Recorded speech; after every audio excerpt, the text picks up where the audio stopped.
Hi guys and welcome back again to my YouTube channel. For today's vlog po ay pupunta po kami ng Cubao ng aking anak. So pupunta kami doon dahil andun yung nag-iisa-isang bilihan ng maraming fixie bike. So andito nga po kami sa Taft Avenue, sasakay po kami ng tren. Dahil gusto ng anak ko na ma-experience ang tren. So ayan nga yung anak ko, nagmamadali siya dahil excited siya sa kanyang fixie bike. So anak, dahan-dahan at baka kayo matapilok, char. So ayan, pupunta na kami sa loob ng MRT. So dahil nga sa umaga yan, ang mga 10 a.m. is napakaraming tao, punuan, walang sisingitan. So, ang sabi ko sa anak ko, okay ka lang anak. Ang sabi niya, okay lang daw kasi gusto niyang makita ang views ng Manila. So, ayan nga, habang nakasakay kami sa train ay nagtitingin-tingin sa paligid. Ayan, ayan. So, ayan, baba nga po namin ng Cubao ay diretso kami ng sa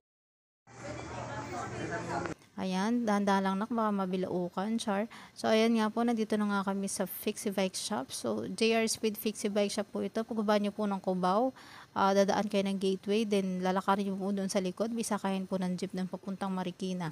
So, sasakay po kayo dyan dahil sabihin nyo to yung Fixie Bike sa harap ng Toyota. So, dito sa Fixie Bike Shop na to ay napakarami pong items, napakaraming designs na pwede kayong mamili. Meron din silang available tools, available po ng iba't ibang parts ng bike. So, kompleto po dyan. So, pwede naman kayong humingi ng discount depende kung nasa mood na may-ari, char.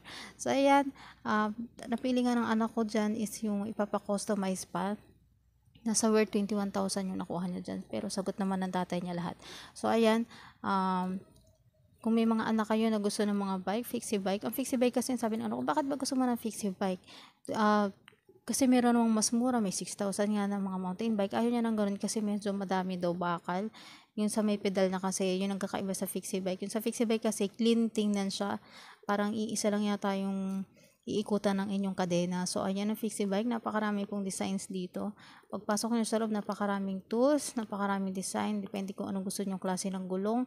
Ang dami, hindi ko alam kung anong mga tawag doon, pero napakarami. Punta na po kayo dyan sa JR Speed Fixie Bike Shop. So, meron din silang channel sa TikTok. Pwede rin kayo dong mag-message kung paano pumunta. Pwede nyo rin gamitin ang inyong mga cellphone para makadali kayo pumunta sa inyong map.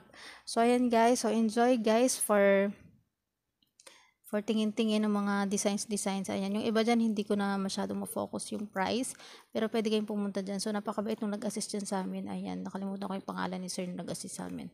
So, ayan yung anak ko. Grabe, tuwang-tuwa siya nung nabili niya yan. Ayan, meron po mga sapatos, meron mga gears, ayan, may mga parts ng bikes na bibili niyo kung gusto niya ipa-customize yan.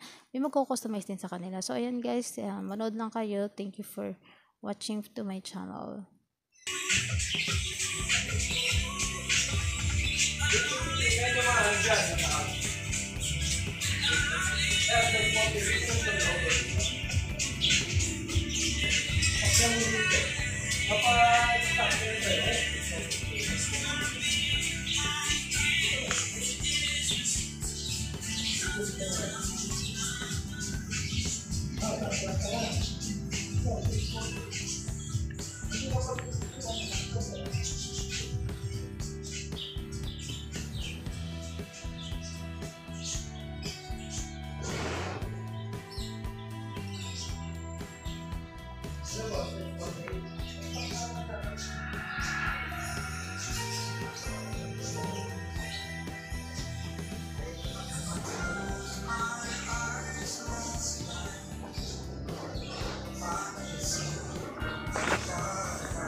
Saan pa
ba kayo galing mo?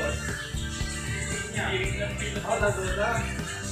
Ako lang sa Laguna. Traffic po. Kasi nag-check daw ng oras ito, mga oras yun. Saka diba si 5? Oo, 5. Ay, saka yun.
Ay, yun na ba?